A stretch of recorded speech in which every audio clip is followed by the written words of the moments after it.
welcome back to another episode on Let's Talk Football Careers with myself, Barry, and today's guest, Warren Barton. Welcome, Warren. How are you doing?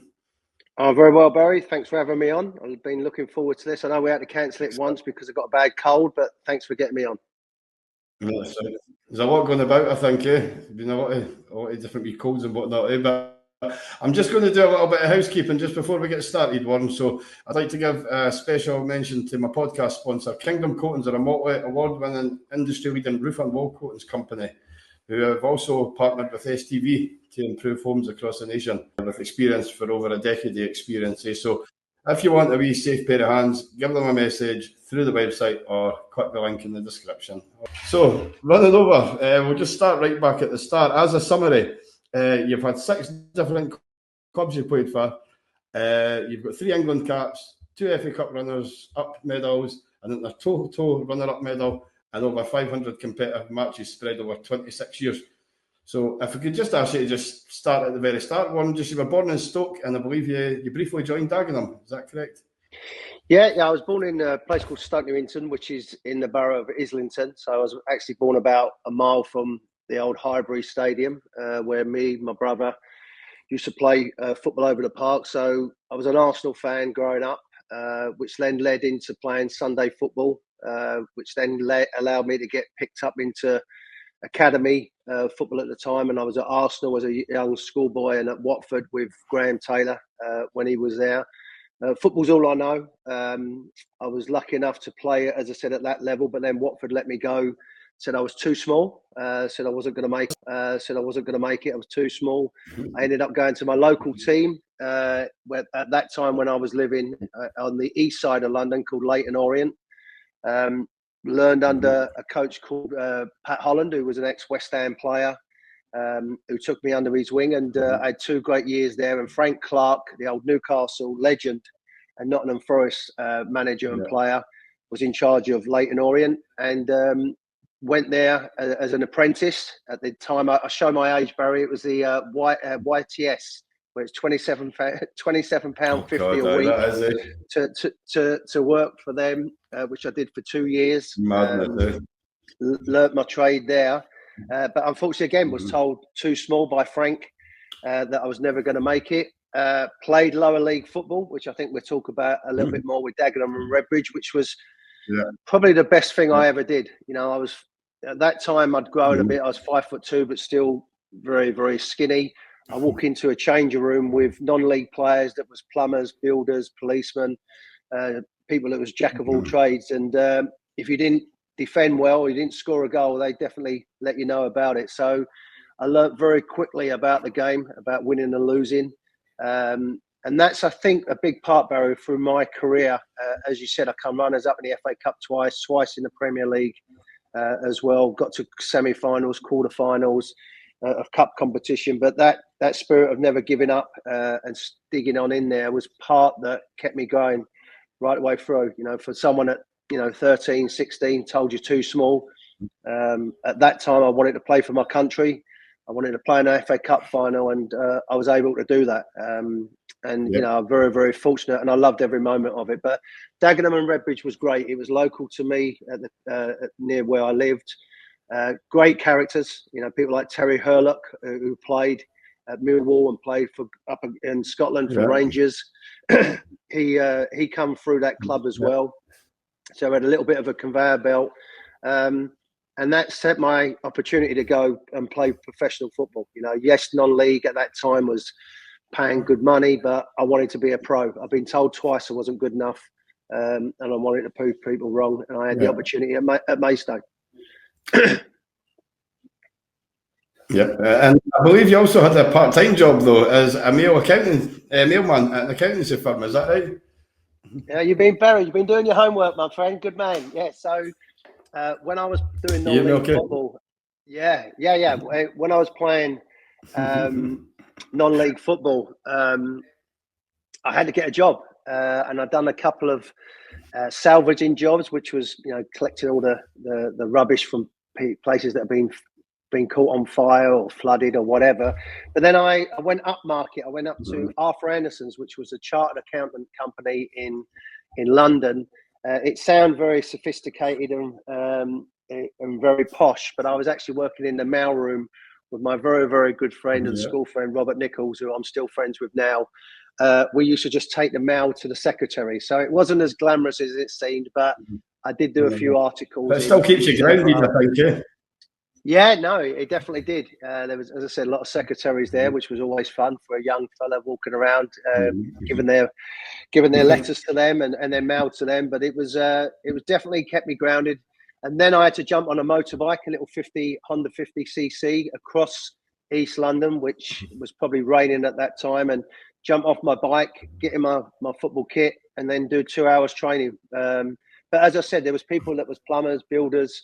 They was doing the same thing. So yeah, I was earning money doing that, and then going to play non-league football as well. So yeah, it was definitely part of being grounded, understanding, what it takes to try and be a footballer. But that, although I was doing that job, Barry, to be honest, all I was doing was looking out the window, hoping that one day I could be a professional footballer. And I mean, you spent a few years obviously before you moved to Wimbledon, and that was a massive step up. That was from the 4th tier right up to the 1st division, and I believe you made your debut against Arsenal as well. Yeah, no, it was very, very quick. I was at Dagenham and Redbridge, and then Maidstone had just got promoted to the Football League at that time, Division 4. And some of the players at Maidstone didn't want to be professionals because they had very, very good jobs. And I was a transfer for the coach, John Steele, and 3 players. So I went to Maidstone, had that opportunity with Keith Peacock, who was a very, very good coach, and Tommy Taylor as well was his assistant. And Keith obviously was Alan Kirby's assistant for years and years. And Keith gave me the opportunity. I had to be patient there. I didn't get in straight away. But after I think it was about the 3rd or 4th game I was in, 10 months later, we played against Dion Dublin and Cambridge United in the playoffs. They won, we lost, and I got sold to Wimbledon for, at the time, which was a record for a defender, or a non-league player, I think at the time, for £300,000 for Wimbledon. 300,000, yeah. Yeah, so 300.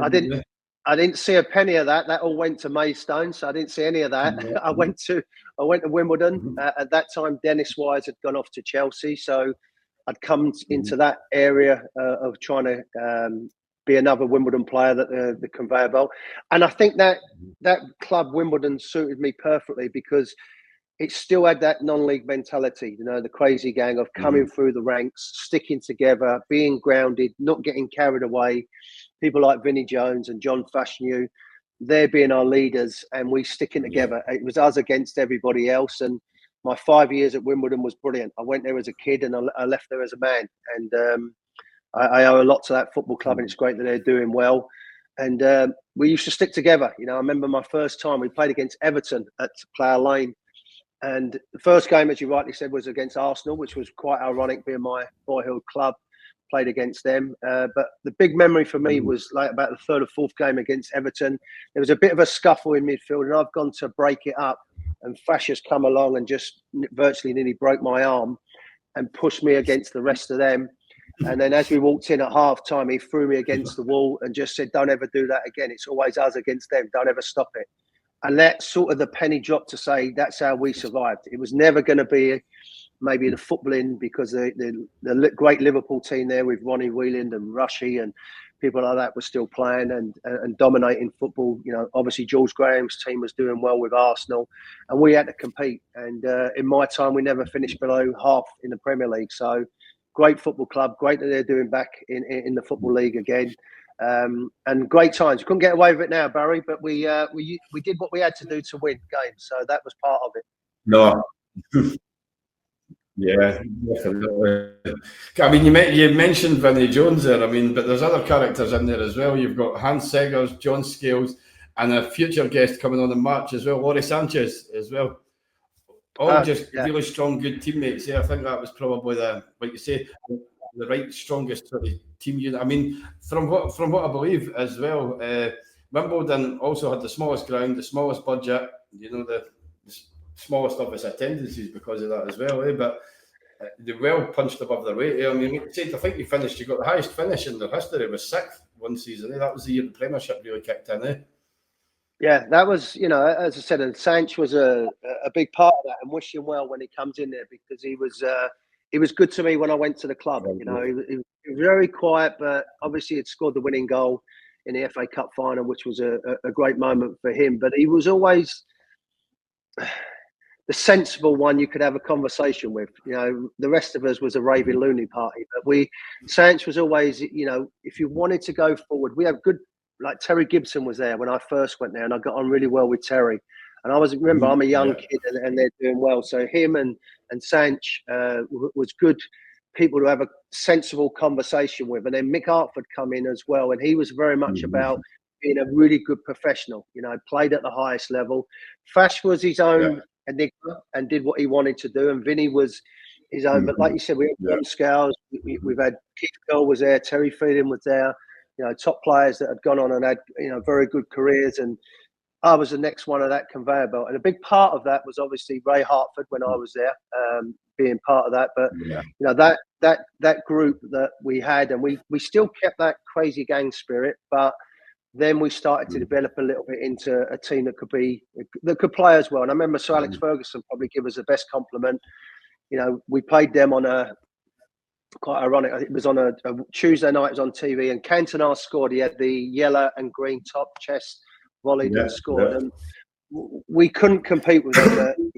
We tried to be physical, and they won the game. And Fergie said that at that point he knew they would win the league, because that team wasn't intimidated by us, and that give us a bit of credit, because we tried everything we could, but they was too good for us at the time. So good team spirit. We've still got now probably 30, 40 of us are on a WhatsApp. So that just shows you a little bit about the spirit that we've got at the club. And character of the team, definitely. I mean, you worked under Joe Kinnear, but you also worked under Peter Wiff as well, I believe. Yeah, Peter was different. Peter was he come in with a mentality of trying to, like, no jeans, clean shaven. That wasn't the club, and Peter was, wanted us to, I wouldn't say be professional, because we was professional, but we did it our way. Peter had been at a club where, it was totally different, Aston Villa, to what we was. And unfortunately for Peter, it didn't work out. It clashed a little bit with some big characters. And Joe Kinnear was ideal for us at that time. Joe was the first one to, what he thought was a cool down, would take us into a fitness centre, go in the weight room for about 45 minutes, an hour, and then no one was allowed to leave the restaurant and bar until 5 o'clock at night. That was his spirit of keeping us all together and making sure that we stuck. No, didn't let us out. He had to stay there, and Joe knew that, and he knew how to tick our boxes. It didn't. And again, when Joe went to Newcastle, my old club, he tried that same mentality, but it doesn't work at Newcastle. It's about the fans there, and it's about the image. So, but Joe at that time at Wimbledon ticked all the boxes. He knew how to get the best out of players. He knew how to work the media. He finished 6th in the league that took us there, manager of the year, etc., etc. God rest his soul, because we lost him a little while ago, and he was a great character and a great person, and fun to be around. But as I said, that group of players that we had, Marcus Gow, Effin Akuku, players that Dean Holsworth as well, another one that would score goals for fun. And as I said, a lot of good players, and Joe was the leader of that. And we all played for him, but also we all played for each other, because as I said, we had a good team spirit.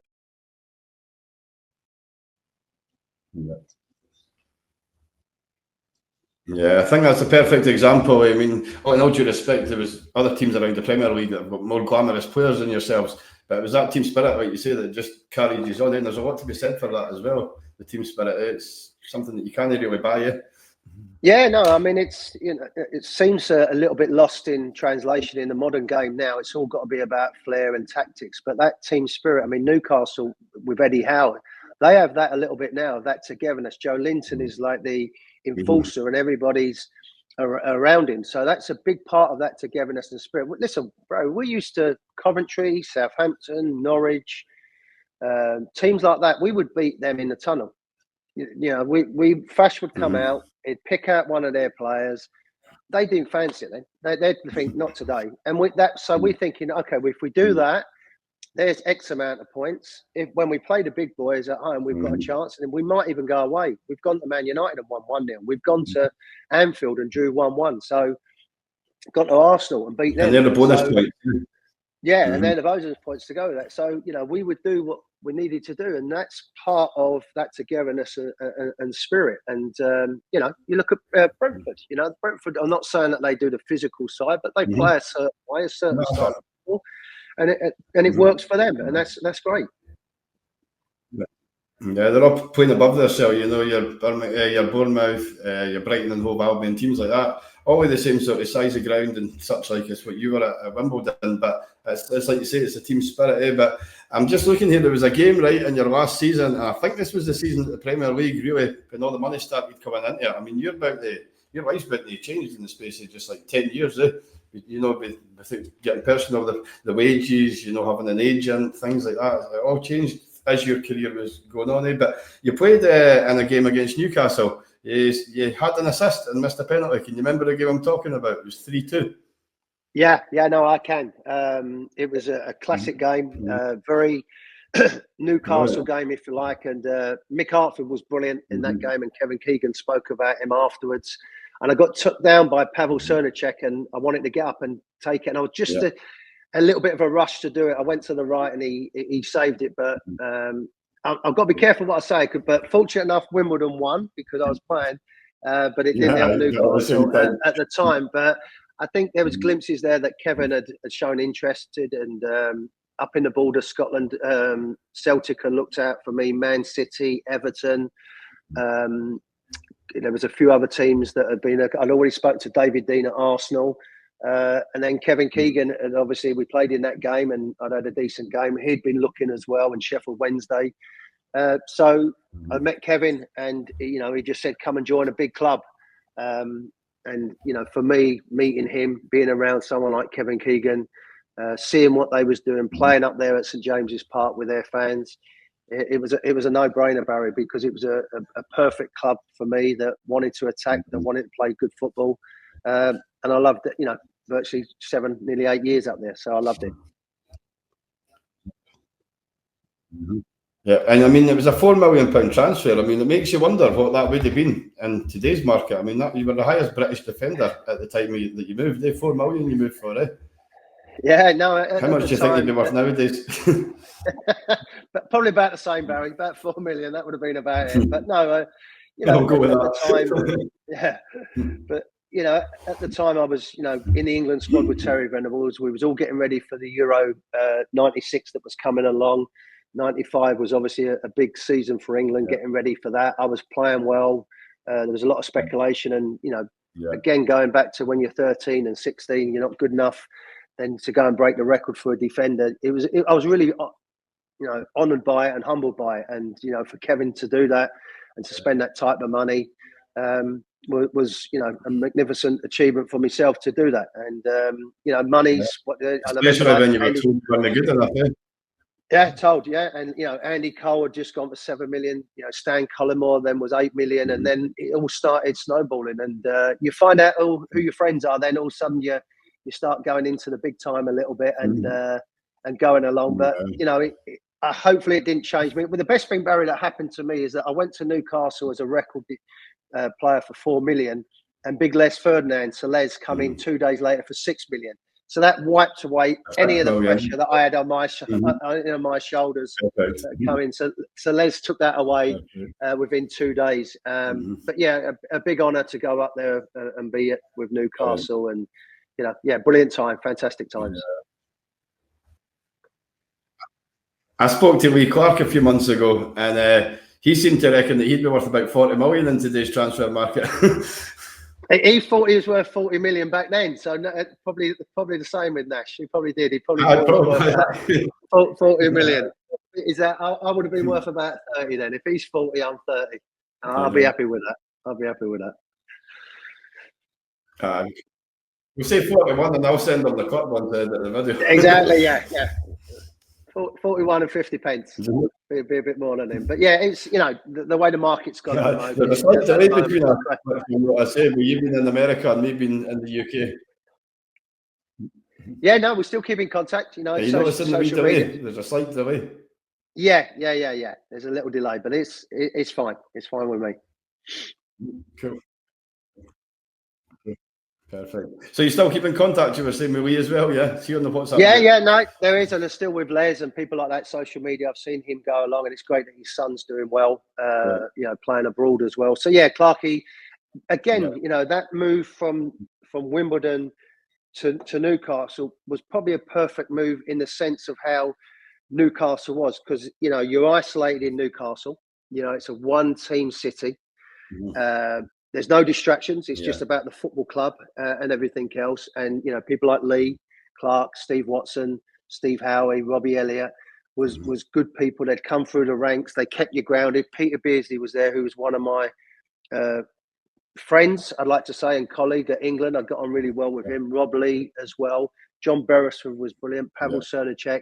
And then the four of us, Ginola, Ferdinand, myself, and Shaka Hislop, come into that group of players as well, with the likes of Philippe Albert and other great quality players as well. So very much into that together spirit. Kevin wanted that. Terry McDermott wanted it. And we hit the ground running. And people like Lee Clark made me feel welcome. You know, like when I moved into my house, he knew a carpet guy. He knew someone that could get a car. He knew, and people like that was brilliant. And it held us together. And we had it's no lie, we had a great social life. You know, we used to go out and have, you know, some drinks together, whether it was just all the lads or whether it was the couples as well.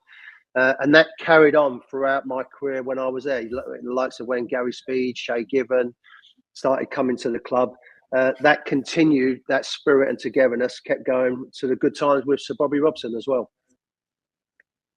Yes, brilliant. I mean, the first season that you joined Newcastle, that was probably the closest Newcastle came to winning the league in my lifetime, certainly. That was the 95-96 season. And it was also the same season you got called up for England. So looking at that was probably, for me, that was your best individual season. I mean, you would...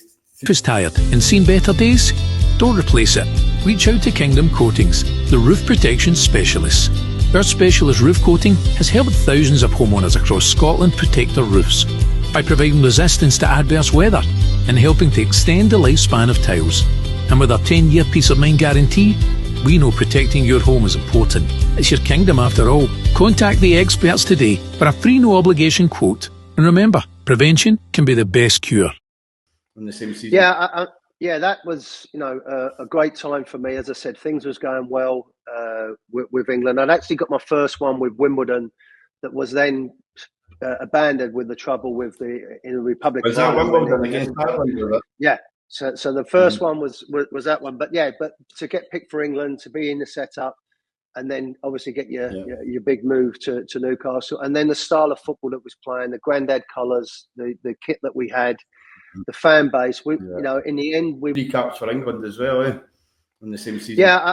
Yeah, that was, you know, a great time for me. As I said, things was going well with England. I'd actually got my first one with Wimbledon that was then abandoned with the trouble with in the Republic. Was that Wimbledon against Ireland? Yeah. So the first one was that one. But to get picked for England, to be in the setup, and then obviously get your big move to Newcastle, and then the style of football that was playing, the grandad colours, the kit that we had, the fan base. You know, in the end, we was called the Entertainers, and probably when you look through the Premier League, you know, Leicester winning the Premier League, Blackburn and Liverpool, we should have done it, and we failed. We come short against a Man United team that was relentless in the end.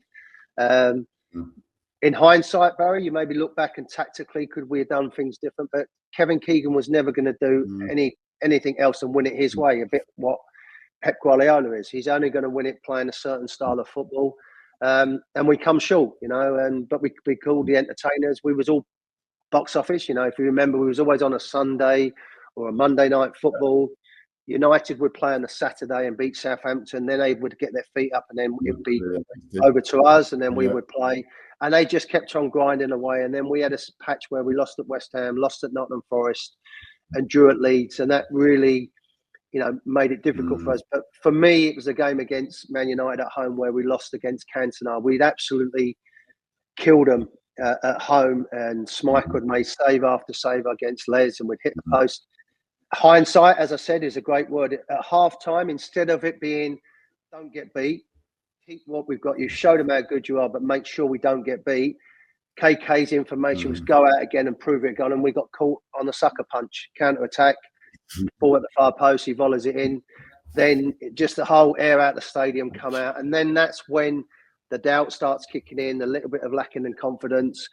Kevin starts changing personnel and systems, and before you know it, we're at the title race. And you know, it was a tough thing to take. And every day we wake up, and well, I do anyway. And you know, what could have been, not for me, but for the city, for the people, and the club deserved it. You know, Sir John Hall deserved it. Kevin deserved it. Yeah.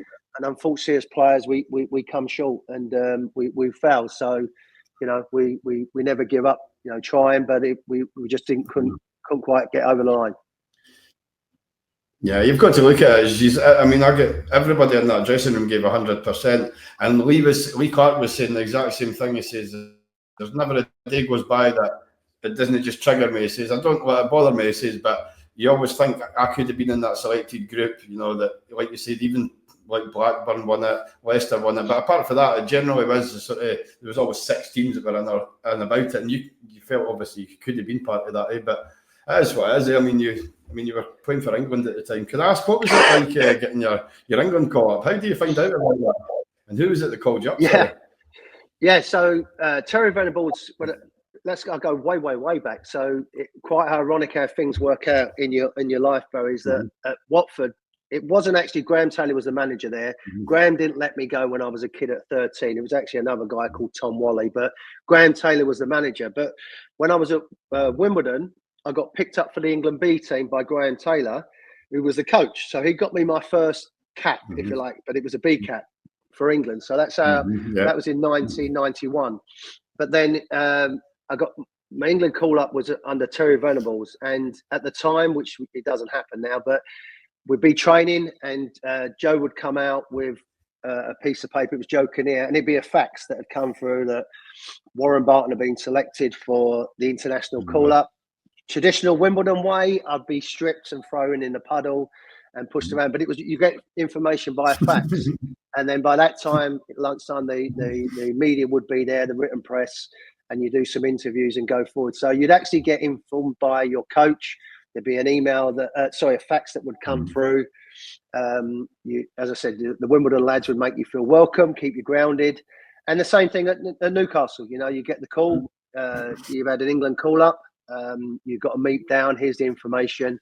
And obviously when technology kicks in, it's emails and stuff like that. But it's still a great honour. And, you know, I would imagine, even when your likes of, you know, John Terry, Beckham, Shearer, Rooney, even when you still get that call, it gives you a great buzz because it's the best honour to represent your country. And Terry Venables, in my opinion, was one of the best coaches that this country's ever brought into. The way he managed people, the style of football, the tactics that he played, the way he went to Barcelona, the way he handled Gaza. You know, it's not easy to do it, but he did it. Him and Sir Bobby Robson got the best out of Gaza, and just a joy to be around. And when you look at that group of players that we had at that time, people like Points, that was a heartbeat of the team, Pearce, you know, Tony Adams, real leaders, and Gaza part of that, and Shearer down the middle.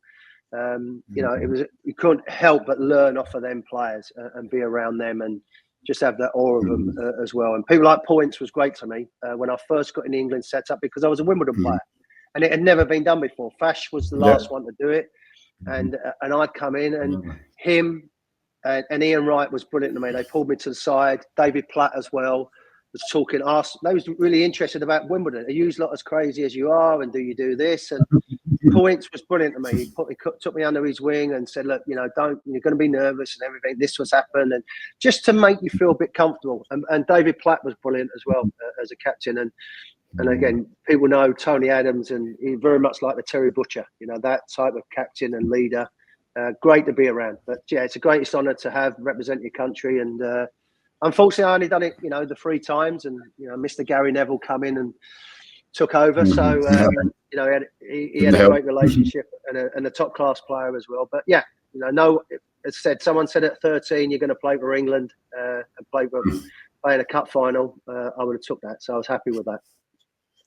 Yeah, and I think it's only now when you've retired that you actually appreciate the level of what you actually achieved in football. I mean, you're saying only 3 caps, you would have loved more.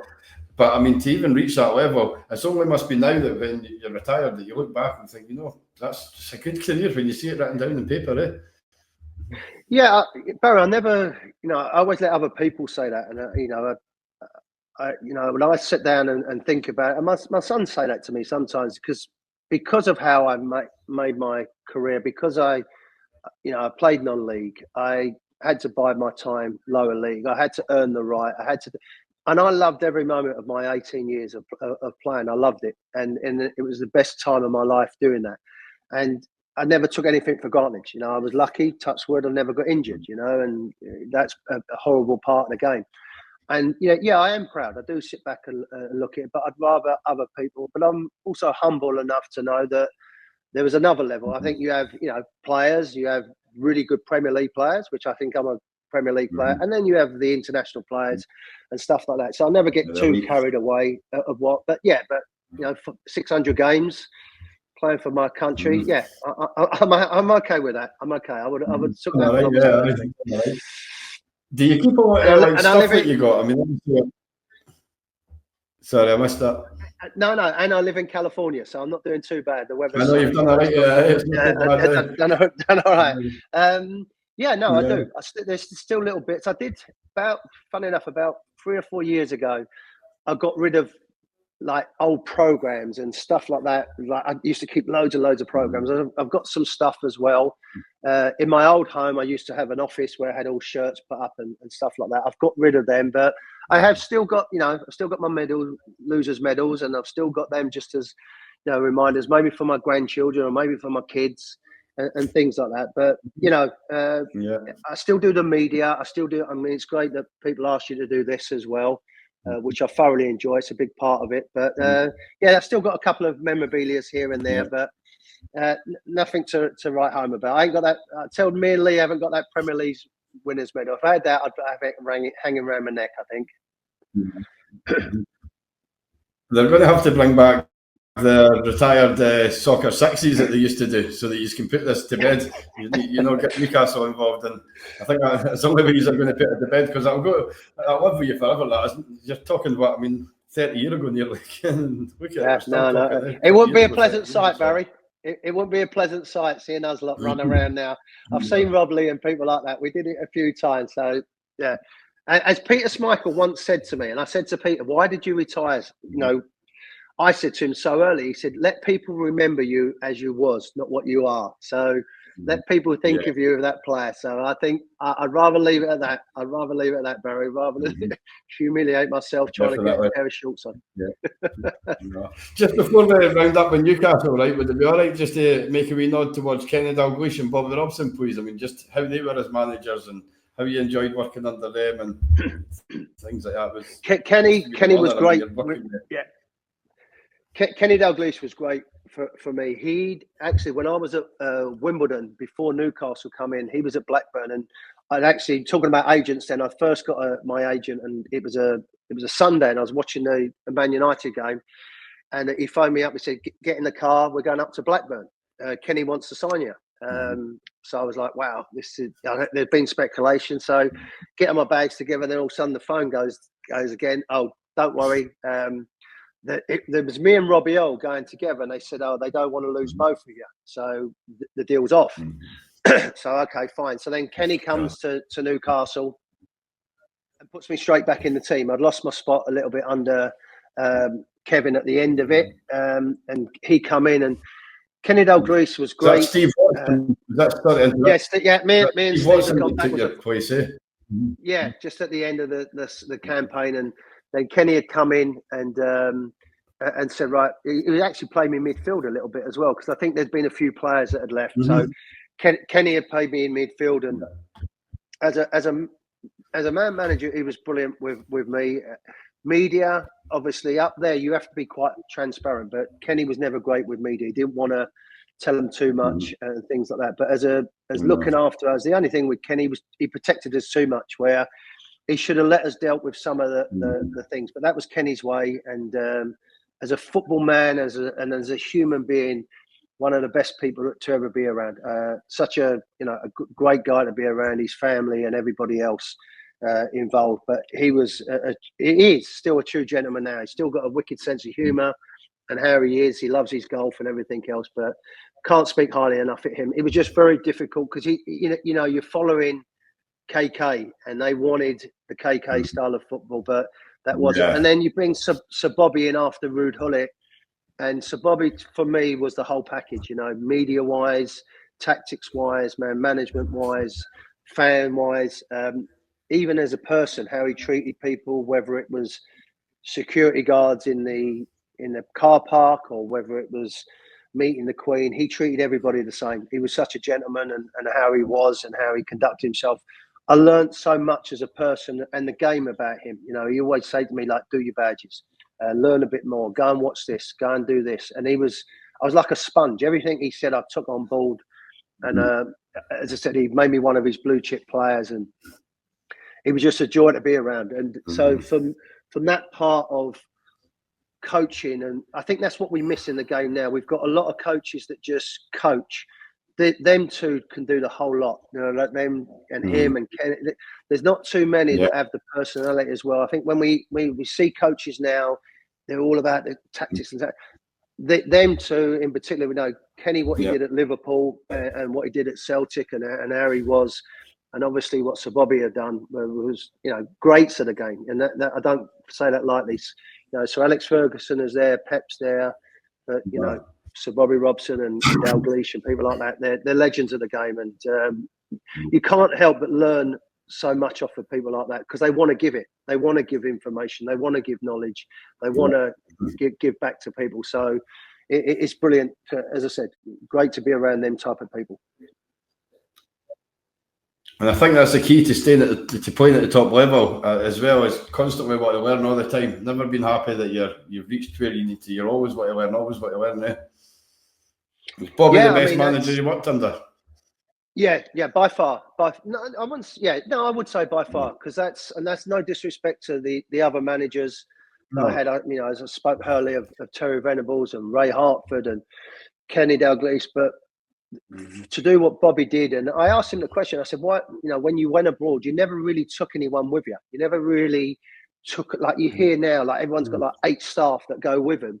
He said, "I wanted to work with the people that was already at the club, and give them the opportunity, and they owed me then, and they would be good to me, and I was confident in what I was doing, and I was good at it. All right, Mourinho was a little bit with him that he had, but Bobby felt comfortable in what he was doing, so I just felt he was a brilliant coach, and he turned a team around. That, don't forget, Ruud Gullit had left out Shearer and Ferguson in a game that we was struggling. We was going. Wasn't going to get relegated, but we'd be near the bottom of the league. We was too good to get relegated. And then 18 months later, we're in the Champions League, beating AC Milan. So Inter Milan. So it just that transition that he did in 18 months with virtually the same players. Virtually, he brought Kevin Gallagher in, which was a stopgap, but Kevin was great for us. Was brilliant for us. Got rid of him, then Bellamy was coming in, then we got Lubber, then me and Rob Lee left, and then obviously they went in and they was already doing Champions League football. So, he was just so good at doing that. So, again, I could spend another podcast on Sir Bobby. Just sitting talking about him. I mean, one player, the only player that we've not mentioned that we really should have, if I was talking about Newcastle, is David Ginola as well, or David Ginola as it was. What a player he was. Yeah, we used to call him Dave, or Bez used to call him Big Nose, which is really upset David. But no, I mean, I was lucky enough. Me and Les was at the Gosford Park Hotel, which is the hotel where Newcastle would put you in when you first moved up there. And we're having breakfast, and all of a sudden this oasis comes in. Adonis comes in. This light comes in, and we're in Newcastle, and it is the summer and the sun's out, but this fella's got white linen shirt on, linen trousers, beads, shades on the hair. Comes walking, David. Since then, I was in awe of him. He was he was a gentleman. He was a lovely fella to be around, and still is. Has charisma, has style. has a good humour as well, saying that, which is good to have. And our families come very close. We live right next door to each other. I used to take him in to training. I actually bought my holiday home was where his family's home is as well. So he was a top class player. Me and Rob again we played Hearts up in Scotland in a pre-season friendly, and David was on fire. Even the Hearts fans were applauding him. And me and Rob Lee looked at each other. I said, I've never seen anything like that in my life. He was going left foot, right foot. He was 6'2". He was bringing the ball down from 50 yards, flicking it over people's heads, pinging the ball 30 yards, 40 yards, inches off the ground. He was a top-class player. Unfortunately, Sir Bobby tried to buy him when he was at Barcelona. That move didn't break in, and it really split him and Kenny Dalglish up as well a little bit with David. But an outstanding player, a lovely man, and as I said, someone that I still call a friend. I haven't seen him for years, but like me and Philippe Albert when we met in Germany during the Euros, I'm sure if I met David, we'd have a hug and a kiss and remember about old times. It was a special time when the four of us, as I said, come together. Particularly, as I said, with Les and myself and David and Shaka. Yeah, and you were saying you're over in America now, but do you get back to UK much? Watch Newcastle, watch Wimbledon, etc. Yeah, no, I tried to, Barry. I tried to come back. Obviously, my mum's not getting any younger, although she come over to Christmas to see me with my brother and my niece. But yeah, I try and at least go over, me and my wife and family, twice a year. If we can catch a couple of games, is always good. The last time I did go, anyway, Newcastle lost in the cup game against Cambridge, so I don't think I'll be going back there too often. But got to go another game. So I try to go back and keep in contact. I obviously watch the Premier League all the time. We have it on here. My three boys, I've got three older boys now. One's an Arsenal fan, one's a Man United fan, another one's a Chelsea fan. So they still watch Newcastle and have a bit of interest in them. But I try and get back as much as I can to see some friends and obviously my family. But my life's here. I've had 16 years out here. I do the media for Fox. I do MLS TV as well with Apple. How did that all come about then? Because I was doing a wee bit of research, but how did that all actually come about from you? I mean, you were at Derby, you went back to Wimbledon, Dagenham and Redbridge where it all started. But how did you actually go for there to ending up in America then? Because you'd worked with Sky, didn't you? Yeah, so America had always been a destination that I'd come on vacation and enjoyed the positivity and seen the game growing. And I finished in 2005 in my career, as you rightly said, with Derby. Went back to I went to Wimbledon, then Dagenham and Redbridge. But in between, what I like Sir Bobby has said is I was doing my pro license, which I wanted to do with the likes of Stuart Pearce and finish my pro license, who helped me out doing that. But also working with Sky, and then. I knew that I wanted to come. So I come to Los Angeles to see a friend of mine, and I went into the studios and met the guy, Dermot McQuarrie, who was a big part of Sky and then moved over to Fox in America, and said, look, we're doing this. And I said, well, I'm coming over. I got here on my pro license qualification. So I was working at Galaxy, U19s, U18s, and Fox had come in. They just got the Premier League rights, just got the Champions League rights. And I'd always been doing media because they always wanted Alan Shearer or they wanted David Ginola, but they couldn't always do the media. So then I would do it as well. So I knew media was doing. So when I was doing my pro license, I got a phone call from someone at Sky, one of the top producers, who was actually a runner when I first went there. And I used to get him tickets as a Man United fan. He'd gone up the ranks. As my career had come into an end, his career was going up. And he said to me, I want you to do Sky. I think you'd be good as an analyst. Would you come in and do it? I did that. I did the Monday Night Football. Then we did the virtual reality football as well. So I was doing quite a bit there. And then the opportunity come over to America. I took that, and the media took over. But my main reason for coming over here was to be with my kids. I wanted to see them grow up. I wanted to see them go to school and be there. And I was lucky enough to do that. But now that part of my life has changed a little bit as the boys are older. I want to get back into coaching. I love the media. It's great. And I enjoy that. But I didn't work for 7 years and 18 years as a player just to do media work. So I'd like to have a go at the coaching. MLS is growing bigger and bigger all the time. It's just trying to wait for the right opportunity. But it's not easy. You know, it's not easy. You have to be patient. You have to wait and just keep putting your name forward. And I've done that a couple of times, and unfortunately never got a phone call. But, you know, like my career has always been, I'm not going to give up. I'm going to keep persevering and see what comes along. So, yeah, America's been good to me. I'm an American citizen now, as my kids are. But, you know, I always look what's going on back home in the UK, and, you know, I want to see the country do well. You know, and get back to where it should be, the country, because it's in a bit of a slump at the moment, and we've got to get our country back together again. Well, we've got the World Cup coming up over in America, I believe it. Next World Cup's America, so that'll be interesting to see how that goes. I mean, what do you America? They go under the radar. They're starting to produce a few players now, America. Eh? I think they look to achieve, but certainly they're going under the radar a little bit. Yeah, no, they've you know, the academy, the growth of the game in the last 5 years. You know, in the academy that they had, the coaches that are coming over, and I always said 10, 15 years ago, we've got to get the coaches have to be better. The coaches have to educate themselves to go better. Now the national team, and you know, no due respect to Greg Berhalter, but that was always people say, oh, he's never coached this, he's never done that. Now they've got Pochettino. He's a proven coach. He's proven where he is. He's got Emma Hayes with the women's team. So they've got no excuses now. You know, they've got the facilities, they've got the players.